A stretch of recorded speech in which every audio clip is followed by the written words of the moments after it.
Hi നമസ്കാരം പ്രിയപ്പെട്ടവരെ, A J ക്രിയേഷൻസിൻ്റെ ചാനലിലേക്ക് എല്ലാവർക്കും സ്വാഗതം. ഈ എപ്പിസോഡിൽ നമ്മൾ കോൺസ്റ്റിറ്റ്യൂഷൻ ഓഫ് ഇന്ത്യ ബെയർ ആക്ടിനെ കുറിച്ചാണ് പഠിക്കുന്നത്. നമുക്കറിയാം, ബെയർ ആക്ട് നമ്മുടെ introduction to Indian government account and audit എന്ന പേപ്പറിലെ ഹയർ എക്സാമിൻ്റെ ഒരു ഭാഗമാണ്. അതിന് കൊണ്ടുപോകാവുന്നൊരു പുസ്തകമാണ് നമ്മുടെ ബെയർ ആക്ട്, ഒരു മഞ്ഞ പുസ്തകം. അപ്പോൾ ഇന്ത്യൻ ഭരണഘടനയുമായി ബന്ധപ്പെട്ട കുറേയധികം കാര്യങ്ങളാണ് ഈ ബുക്കിലുള്ളത്. അതിലെ ചില ചോദ്യങ്ങൾ, അവയുടെ ഉത്തരങ്ങളും വിശദീകരണങ്ങളുമാണ് ഈ എപ്പിസോഡിലൂടെ നിങ്ങൾക്ക് ഞങ്ങൾ നൽകുന്നത്. നമുക്ക് ആദ്യത്തെ ചോദ്യത്തിലേക്ക് പോകാം. To reside and settle in any part of the territory of India, this including a fundamental right of dash. എന്താണ് ഫണ്ടമെൻ്റൽ റൈറ്റ്സ് അല്ലെ? അടിസ്ഥാന അവകാശങ്ങൾ, ഇന്ത്യൻ ഭരണഘടനയിലുള്ള അടിസ്ഥാന അവകാശങ്ങൾ, അതിനെക്കുറിച്ച് പറയുന്ന ഭാഗമാണ് ഇത്.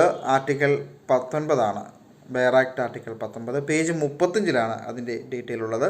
അതായത് ഇന്ത്യയിൽ എവിടെയും താമസിക്കാനുള്ള അവകാശം ഫണ്ടമെൻ്റൽ റൈറ്റിൽ ഉൾപ്പെടുന്നതാണ്. അവിടെ ഫ്രീഡമാണ്.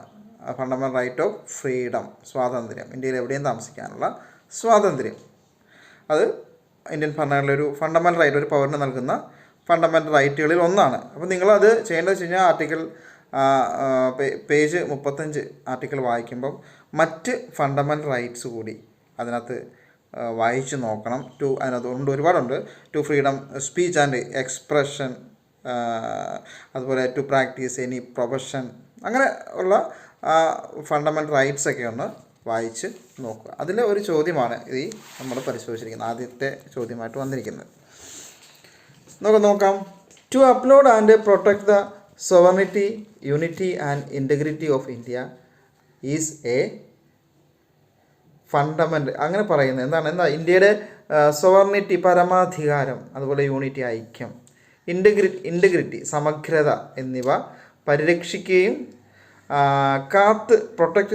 കാത്തു സൂക്ഷിക്കുകയും ചെയ്യുക എന്നത് എന്താണ്?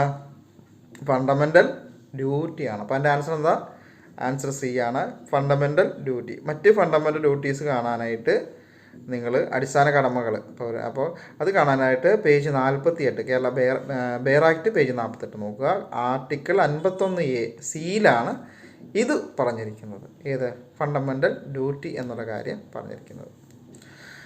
അപ്പോൾ അടുത്ത ക്വസ്റ്റ്യൻ നോക്കാം. The president of India elected by an electoral college consisting of elected members of Lok Sabha and Rajya Sabha and dash.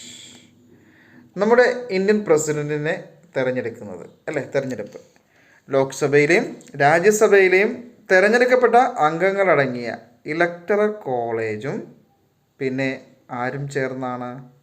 അതാണ് ചോദ്യം. ഇലക്ടറൽ കോളേജ്, ലോക്സഭയിലെയും രാജ്യസഭയിലെയും മെമ്പേഴ്സ് അടങ്ങിയ ഇലക്ടറൽ കോളേജും പിന്നെ ആരും ചേർന്നാണ് പ്രസിഡന്റ് ഓഫ് ഇന്ത്യ തിരഞ്ഞെടുക്കുന്നത്?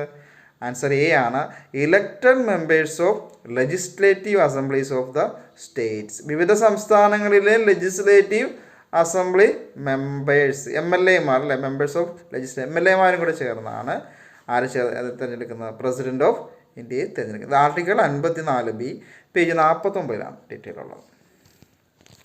നോക്കാം. Supreme commander of the defence forces of the union, കേന്ദ്ര പ്രതിരോധ സേനയുടെ ഡിഫൻസ് ഫോഴ്സസ് സുപ്രീം കമാൻഡർ ആരാണ് എന്നാണ് ചോദ്യം. ആരാണ്? ഇന്ത്യൻ പ്രസിഡൻ്റ് ആണ് അല്ലേ? ഇപ്പം ഓപ്ഷൻ ബി ആണ്, ഇന്ത്യൻ പ്രസിഡൻ്റ് ആണ്. ആർട്ടിക്കിൾ 53(2) ബെയർ ആക്ട് പേജ് 49 അതിൻ്റെ ഡീറ്റെയിൽസ് നമുക്ക് കാണാം. അടുത്ത നമുക്ക് നോക്കാം. Council of states. Council of States എന്ന് പറഞ്ഞാൽ ഏതാണ്? രാജ്യസഭയ്ക്ക് പറയുന്ന പേരാണല്ലേ? രാജ്യസഭയ്ക്ക് പറയുന്ന പേരാണ് കൗൺസിൽ ഓഫ് സ്റ്റേറ്റ്. ഇപ്പോൾ ലോക്സഭയ്ക്ക് പറയുന്നതാ ഹൗസ് ഓഫ് ദ പീപ്പിൾ. അപ്പോൾ പാർലമെൻറ്റിൻ്റെ അപ്പർ ഹൗസ് എന്ന് പറയുന്നതാണ് ഏത്? രാജ്യസഭ അഥവാ കൗൺസിൽ ഓഫ്. അപ്പോൾ അപ്പർ ഹൗസ് രാജ്യസഭ അല്ലെങ്കിൽ കൗൺസിൽ ഓഫ് സ്റ്റേറ്റ്സ് ആണെങ്കിൽ ലോവർ ഹൗസ് ആണ് നമ്മുടെ Lok Sabha, house of the people. ഇനി രാജ്യസഭ കൗൺസിൽ ഓഫ് സ്റ്റേറ്റ്സ് എന്ന് വിളിക്കുമ്പോൾ ലോക്സഭ അറിയപ്പെടുന്നത് ഹൗസ് ഓഫ് ദ പീപ്പിളാണ്. അപ്പോൾ രാജ്യസഭയിൽ സംസ്ഥാനത്തെയും കേന്ദ്ര ഭരണപ്രദേശങ്ങളെയും പ്രതിനിധീകരിച്ച് 238 അംഗങ്ങളെയാണ് തിരഞ്ഞെടുക്കുന്നത്. രാജ്യസഭയിൽ ആരൊക്കെയാണ് ഉള്ളത്? സംസ്ഥാനത്തെയും കേന്ദ്രഭരണ പ്രദേശത്തെയും പ്രതിനിധീകരിച്ച് 238 അംഗങ്ങളുണ്ട്. കൂടാതെ 12 പേരെ പ്രസിഡന്റ് നേരിട്ട് നോമിനേറ്റ് ചെയ്യുന്നു. അങ്ങനെ ആകെ 250 അംഗങ്ങൾ അടങ്ങിയതാണ് നമ്മുടെ രാജ്യസഭ. 238 പേരെ വിവിധ സംസ്ഥാനങ്ങളിൽ നിന്നും അതിൻ്റെ റേഷ്യോയ്ക്ക് അനുസരിച്ച് തിരഞ്ഞെടുക്കുന്നു. പിന്നെ എന്താണ്, ജനസംഖ്യാനുപാതത്തിലൊക്കെ. പിന്നെ ബാക്കി എന്താണ്, 12 പേരെ പ്രസിഡന്റ് നോമിനേറ്റ് ചെയ്യുന്നു. അത് ഈ നമ്മുടെ എന്താ പറയുക, ലിറ്ററേച്ചർ, അങ്ങനെ പല മേഖലകളിൽ നിന്നുള്ള പ്രഗത്ഭരായിട്ടുള്ള ആൾക്കാരെ, നോളജുള്ള അറിവുള്ള ആൾക്കാരെ, പ്രശസ്തരായ ആൾക്കാരെയൊക്കെയാണ് അങ്ങനെ രാജ്യസഭ MP-മാരായിട്ട് തിരഞ്ഞെടുക്കുന്നത്. നമുക്ക് നോക്കാം.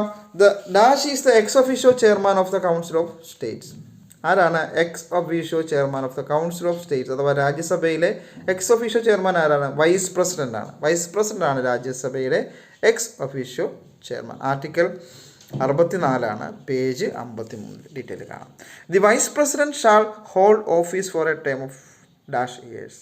വൈസ് പ്രസിഡന്റ് കാലാവധി, ടേം എന്താണ് കാലാവധി? 5 years, 5 വർഷമാണ്. ഒരു വൈസ് പ്രസിഡന്റ് എടുത്തു കഴിഞ്ഞാൽ അദ്ദേഹത്തിൻ്റെ കാലാവധി 5 വർഷമാണ്. ആർട്ടിക്കിൾ 67 പേജ് 54 അതിൻ്റെ ഡീറ്റെയിൽ കാണാം. അടുത്ത് നമുക്ക് നോക്കാം. എന്താണ്? Every minister and the dash of India shall have the right to speak in either house of parliament.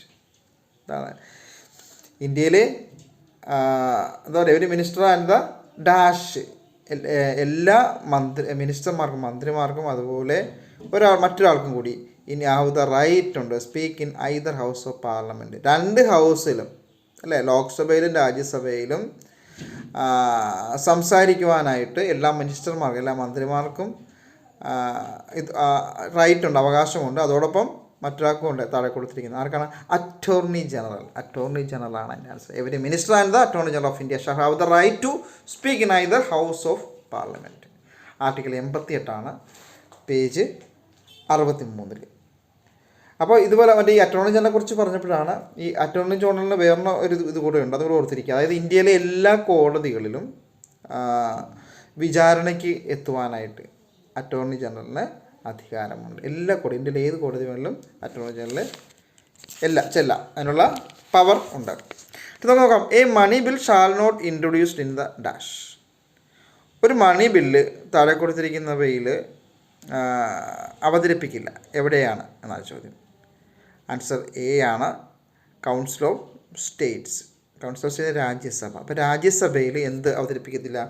Money bill അവതരിപ്പിക്കത്തില്ല. എന്താണ് ഈ മണി ബില്ല്? മണി ബില്ല് എന്ന് പറഞ്ഞാൽ എന്താണ്? അത് അവതരിപ്പിക്കത്തില്ല എന്ന് പറഞ്ഞു. അതായത് നികുതി ചുമത്തൽ, അതുപോലെ പിൻവലിക്കൽ, നികുതി പിൻവലിക്കൽ, നികുതിയിലെ നിയന്ത്രണം തുടങ്ങി 6ഓളം കാര്യങ്ങളുണ്ട്. 6ഓളം കാര്യങ്ങളുമായി ബന്ധപ്പെട്ട വ്യവസ്ഥകൾ അടങ്ങിയതാണ് ഈ മണി ബിൽ എന്ന് പറയുന്നത്. ഈ ബില്ല് രാജ്യസഭയിൽ പാസ്സാക്കേണ്ടതില്ല. ലോക്സഭയിൽ കൗൺസിൽ ഓഫ് പീപ്പിൾ അല്ല ഹൗസ് ഓഫ് ദ പീപ്പിൾ അവിടെ പാസ്സാക്കിയാൽ മാത്രം മതി. എന്നാൽ മണി ബില്ല് രാജ്യസഭയിലേക്ക് അയക്കും കേട്ടോ. അത് നമ്മൾ അടുത്ത ക്വസ്റ്റ്യൻ പറയുമ്പോൾ അതിനെക്കുറിച്ച് പറയാം. അത് പറയുന്നുണ്ട്. അടുത്ത ക്വസ്റ്റ്യൻ എന്ന് പറയുന്നത് അതുമായിട്ട് ബന്ധപ്പെട്ടാണ്. After a money bill has been passed by the house of the people it shall be transmitted to the council of states and council of states return to the bill within a period of dash. കണ്ടോ, നമ്മളെന്താ പറഞ്ഞത്? മണി bill രാജ്യസഭയിൽ അവതരിപ്പിക്കില്ല എന്ന് പറഞ്ഞു. പക്ഷേ ഇവിടെ പറയുന്ന അടുത്ത ക്വസ്റ്റ്യൻ കണ്ടില്ലേ, എന്താണ്? ആഫ്റ്റർ മണി ബില്ല്, ഒരു മണി ബില്ല് പാസ്സായി കഴിഞ്ഞാൽ അത് എന്ത് ചെയ്യും? ഹൗസ് ഓഫ് ദ പീപ്പിൾ ലോക്സഭയിൽ പാസ്സായി കഴിഞ്ഞാൽ മണി ബിൽ എന്താ ചെയ്യുന്നത്? It shall be transmitted to the council of states. അത് എങ്ങോട്ട് അയക്കും? രാജ്യസഭയിലേക്കാണ് അയക്കുന്നത്, കൗൺസിൽ ഓഫ് സ്റ്റേറ്റ്സിലേക്കാണ് അയക്കുന്നത്. എന്നിട്ട് എന്താ ചെയ്യുന്നത്? ആൻഡ് കൗൺസിൽ ഓഫ് സ്റ്റേറ്റ്സ് എന്ത് ചെയ്യുന്നു? കൗൺസിൽ ഓഫ് സ്റ്റേറ്റ്സ് വന്നു കഴിഞ്ഞാൽ അവരത് പാസ്സാക്കേണ്ട കാര്യമില്ല. അതുപോലെ രാജ്യസഭയിൽ അത് അവതരിപ്പിക്കാൻ കാര്യമില്ല. പിന്നെ അവർ അതെന്താ ചെയ്യുന്നത്? അവർ റിട്ടേൺ ചെയ്യണം. എങ്ങോട്ട്? തിരിച്ച് ലോക്സഭയിലേക്ക്. എത്ര ദിവസത്തിനുള്ളിൽ എന്നാണ് ചോദ്യം.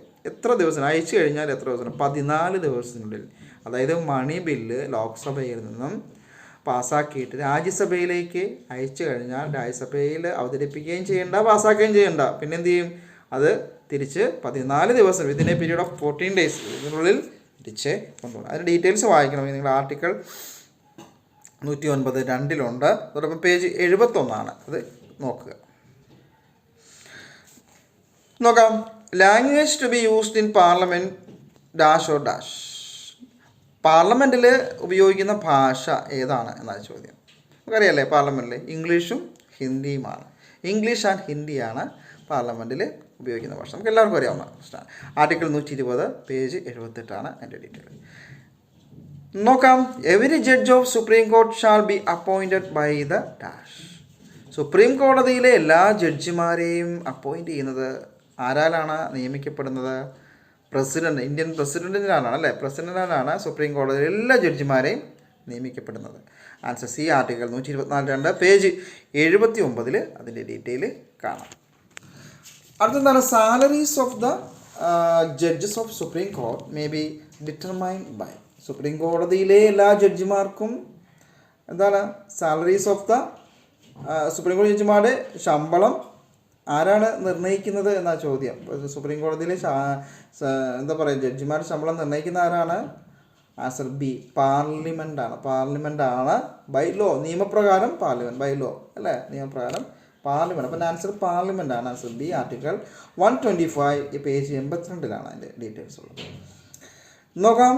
The executive power of the state shall be vested in the. ഒരു സംസ്ഥാനത്തിൻ്റെ എക്സിക്യൂട്ടീവ് പവർ ആരിലാണ് നിക്ഷിപ്തം? വെസ്റ്റഡ്, നിക്ഷിപ്തം. ഷാൾ ബി വെസ്റ്റഡ്, നിക്ഷിപ്തം എന്നാണ് അതിൻ്റെ അർത്ഥം. The executive power of the state, ഒരു സംസ്ഥാനത്തിൻ്റെ എക്സിക്യൂട്ടീവ് പവർ ആരിൽ നിക്ഷിപ്തമാണ്? ഗവർണർ. ആൻസർ സി ആണ്, ആർട്ടിക്കിൾ 154 പേജ് 92 അതിൻ്റെ ഡീറ്റെയിൽസ് ഉള്ളത്. ഇനി അടുത്ത് നോക്കാം. The governor shall hold office for a എന്താ പറയുക ടേം ഓഫ് ഡാഷ് ഇയേഴ്സ്. ഒരു ഗവർണർക്ക് എത്ര വർഷത്തേക്കാണ് നിയമനം കൊടുക്കുന്നത്, അധികാരമേൽക്കുന്നത്? 5 വർഷമാണ്, 5 years. ആൻസർ എ, 5 വർഷത്തേക്കാണ്. Article 156(3) page 92. നോക്കാം. The chief minister shall be appointed by the dash. Chief മിനിസ്റ്ററെ ആരാണ് അപ്പോയിൻറ്റ് ചെയ്യുന്നത്? ഗവർണറാണ്. Answer C, article 164. ചീഫ് മിനിസ്റ്ററെ അപ്പോയിൻറ്റ് ചെയ്യുന്ന ആരാണ്? ഗവർണറാണ്. അപ്പോൾ മറ്റ് മിനിസ്റ്റർമാരെയോ അതർ മിനിസ്റ്റേഴ്സിനെ അപ്പോയിൻറ്റ് ചെയ്യുന്ന ആരാണ്? അതർ മിനിസ്റ്റേഴ്സിനെ അപ്പോയിൻറ്റ് ചെയ്യുന്നതും ഗവർണറാണ്. Advice of chief minister, chief മിനിസ്റ്ററുടെ അഡ്വൈസ് പ്രകാരമാണ് മറ്റു മിനിസ്റ്റർമാരെ ഗവർണർ അപ്പോയിൻറ്റ് ചെയ്യുന്നത്. അപ്പോൾ നോക്കാം. The council of ministers shall be collectively responsible to dash of the state. അതായത് ആർക്കാണ് സംസ്ഥാനത്തെ നിയമനിർമ്മാണ സമ്മേളനത്തിൽ കൂട്ടുത്തരവാദിത്തം, കളക്റ്റീവ്ലി റെസ്പോൺസിബിലിറ്റി ഉള്ളത് ആർക്കാണ്? ലെജിസ്ലേറ്റീവ് അസംബ്ലി എന്നതാണ് എൻ്റെ ഉത്തരം. മന്ത്രിസഭയ്ക്കാണ്. The council of ministers shall be collectively responsible to legislative assembly of the state. സംസ്ഥാനത്തെ മന്ത്രിസഭയ്ക്കാണ് നിയമനിർമ്മാണ സമ്മേളനത്തിൽ കൂട്ടുത്തരവാദിത്തമുള്ളത്. Article 164(2) page 95 bare act page 95 അതിൻ്റെ ഡീറ്റെയിൽസ് ഉള്ളത്. നോക്കാം. The dash of each state shall appoint the advocate general for the state. ഓരോ സ്റ്റേറ്റിനും അഡ്വക്കേറ്റ് ജനറലിനെ അപ്പോയിൻമെൻറ്റ് ചെയ്യുന്നത് ആരാണ്? ഗവർണറാണ്. നമ്മൾ നേരത്തെ പറഞ്ഞു അറ്റോർണി ജനറലിനെ അപ്പോയിൻറ്റ് ചെയ്യുന്നത് ഇന്ത്യൻ പ്രസിഡൻ്റാണ്. ഇവിടെ അഡ്വക്കേറ്റ് ജനറലിനെ അപ്പോയിൻറ്റ് ചെയ്യുന്ന ആരാണ്? ഗവർണറാണ് അല്ലേ. ഹൈക്കോർട്ട് മാറിപ്പോകരുത്. നമ്മൾ ചിലപ്പോൾ ചോദ്യം വരുമ്പോൾ അറ്റോർണി ജനറലും അഡ്വക്കേറ്റ് ജനറലും തമ്മിൽ മാറിപ്പോകരുത്. ഓരോ സ്റ്റേറ്റിലും അഡ്വക്കേറ്റ് ജനറലിനെ അപ്പോയിൻറ്റ് ചെയ്യുന്നത് ഗവർണറാണ് അല്ലേ. മാത്രമല്ല മറ്റൊരു കാര്യം ഓർക്കേണ്ടത്, ഹൈക്കോർട്ട് ജഡ്ജായിരുന്നവരെയാണ് അഡ്വക്കേറ്റ് ജനറലായിട്ട് അപ്പോയിൻറ്റ് ചെയ്യുന്നത്. ഒരു സംസ്ഥാനത്ത് ഗവർണറാണ് അതുപോലെ അഡ്വക്കേറ്റ് ജനറലിനെ അപ്പോയിൻറ്റ് ചെയ്യുന്നത്. ഒപ്പം ഹൈക്കോർട്ട് ജഡ്ജായിട്ടിരുന്നവരെയാണ് അഡ്വക്കേറ്റ് ജനറലിലേക്ക് പരിഗണിക്കുന്നത്. അതുപോലെ തന്നെ സുപ്രീം കോടതിയിലാണെങ്കിൽ സുപ്രീം കോടതി ജഡ്ജായിരുന്നവരെയാണ് അറ്റോർണി ജനറലായിട്ട് അപ്പോയിൻമെൻറ്റ് ചെയ്യുന്നത് പ്രസിഡൻ്റാണ്. ഓക്കെ, അത് page 96 article 165 details. At the commencement of the first session of the each year, dash shall address the legislative assembly. അതായത് ഇലക്ഷനൊക്കെ കഴിഞ്ഞ്, നിയമസഭാ ഇലക്ഷനൊക്കെ കഴിഞ്ഞു, ആദ്യത്തെ സെക്ഷൻ അല്ലേ, പുതിയ സെഷൻ വരികയാണ്. First session of the each year ആരാണ് നിയമസഭയെ അഡ്രസ്സ് ചെയ്യുന്നത്? ആദ്യ സെഷൻ ജനറൽ ഇലക്ഷനൊക്കെ കഴിഞ്ഞ് അല്ലേ, ആരാണ്? ഗവർണറാണ്. ആൻസർ എ ആണ്. ആർട്ടിക്കിൾ 176 പേജ് 101 അതിൻ്റെ ഡീറ്റെയിൽ. നമുക്ക് നോക്കാം. Power to promulgate ordinances in a state. Power to promulgate ordinance in a state എന്താ? ഒരു സംസ്ഥാനത്തെ ഓർഡിനൻസ് പ്രഖ്യാപിക്കാനുള്ള അധികാരം ആർക്കാണ്? ഒരു സംസ്ഥാനത്ത് ഓർഡിനൻസ് പ്രഖ്യാപിക്കേണ്ട അധികാരം ആർക്കാണ്? ഗവർണർക്കാണ്. ആൻസർ എ ആണ്. ആർട്ടിക്കിൾ 213 പേജ് 117 അതിൻ്റെ ഡീറ്റെയിൽസ് ഉള്ളത്. അപ്പോൾ അടുത്ത് നോക്കാം. എന്താണ്? All executive decision express in the name of the dash. എല്ലാ എക്സിക്യൂട്ടീവ് തീരുമാനങ്ങളും ആരുടെ പേരിലാണ് എക്സ്പ്രസ് ചെയ്യപ്പെടുന്നത്? ആരുടെ പേരിലാണ്? പ്രസിഡൻറ്റിൻ്റെ പേരിലാണ് all executive decision expressed in the name of president. അടുത്തെന്താ? The president nominate dash members to Rajya Sabha or council of states. President nominate ചെയ്യുന്ന, രാജ്യസഭയിലേക്ക് നോമിനേറ്റ് ചെയ്യുന്ന എത്ര പേരെയാണ്? 12 പേരെയാണ് അല്ലേ? നമ്മൾ നേരത്തെ പറഞ്ഞു.